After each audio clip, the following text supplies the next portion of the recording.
بسم الله الرحمن الرحيم. ويمكرون ويمكر الله والله خير الماكرين. صدق الله العظيم. البيان رقم 1 باسم ضباط الجيش الشرفاء.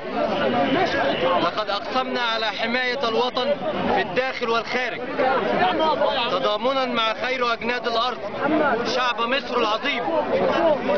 لقد قررنا اعتصامنا مع أهلنا الأبطال داخل ميدان التحرير حتى يتم تنفيذ مطالبنا الآتية: 1. إحلال المجلس العسكري ومحاسبته. 2. إقالة وزير الدفاع والإنتاج الحربي المشير محمد حسين طنطاوي. 3.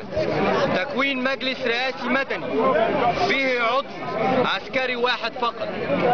4. سرعة محاكمة المتسببين في شهداء ومصابين ثورة 25 يناير والإفراج عن كافة المعتقلين في أحداث 9 مارس وأحداث الفتنة الطائفية. 5. سرعة محاكمة رموز الفساد وعلى رؤوسهم الرئيس المخلوع محمد حسني مبارك وعائلته. الله الوطن.